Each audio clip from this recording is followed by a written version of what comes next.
So Politico has some pretty wild breaking news here. 4 U.S. troops injured in Syria after skirmish with Russian forces.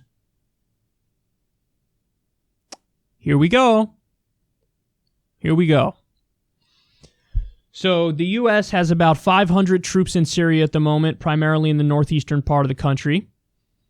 They say, and Politico writes this, which is stunning, but they say, oh, the reason we're there is that we're fighting alongside Syrian democratic forces against what remains of ISIS. Why are we really there? We don't have to guess. Trump told us. We're going to take the oil. He said it. We're going to go there, and we're going to take the oil, and that's why we're there. That's what's really going on. Now, apparently, they say in Politico, who knows if this is true, because, like I said, they already botched that fact. They didn't bring up that Trump said we're there for the oil. They say, oh, it's to fight ISIS. They say that a Russian vehicle rammed an American vehicle, and a Russian helicopter was flying low over U.S. forces. And apparently, they also cite that in 2018, there was a firefight between U.S. soldiers and Russian-backed Syrian government forces. Okay, here's my response. Why are we even in Syria? Get out of Syria. What are you doing? You want to risk a hot war with another nuclear-armed country over what? To jack the Syrian oil? Well, the answer is yes. That's exactly what they're doing. And then they call you a conspiracy theorist if you say, hey, maybe Iraq had something to do with the oil. Hey, maybe Afghanistan has something to do with the trillions of dollars in mineral wealth that they have in that country. Hey, maybe it also has to do with the profits for the military-industrial complex. You're called a conspiracy theorist when you bring that up. But, I mean, look at what's going on, guys. Bring the troops home. We never even approved. This is what we do now. We send troops places we never even approved through Congress. Congress has to do a declaration of war. They didn't do that, but he sent the troops anyway. So Trump absolutely needs to pull out. He needs to get out of Syria. There's no good reason to be in Syria. And obviously the only thing that could happen is what we're seeing happen right now, which is some sort of giant escalation with another nuclear-armed power. Now,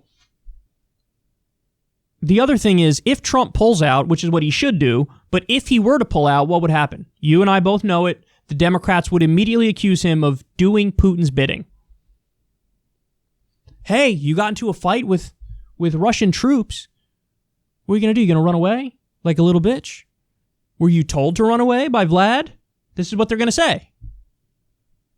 Even though the right thing to do is to get out of Dodge, get out of there, if he were to do that, they would say, weak on Putin, doing Putin's bidding. Are you a Manchurian candidate? Are you under his thumb? Sure looks like it.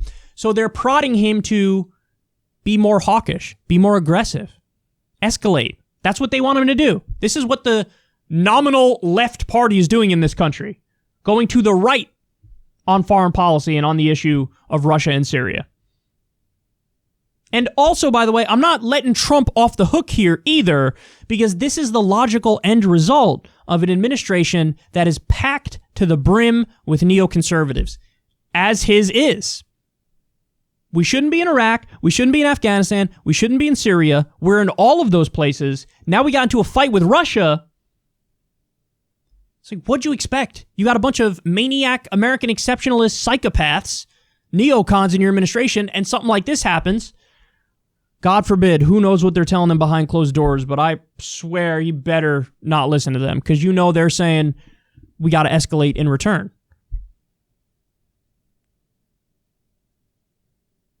For the love of God, cooler heads must prevail. Get out of Syria. Get out of the Middle East. We don't need this. Are you kidding me? We have a pandemic. We have a depression. We have climate change, leading to an increase in more extreme weather events, wildfires. There's a hurricane about to hit Louisiana and Texas right now. All this stuff going on, and now we got to worry about this too? It's all just too much, guys. It's too much.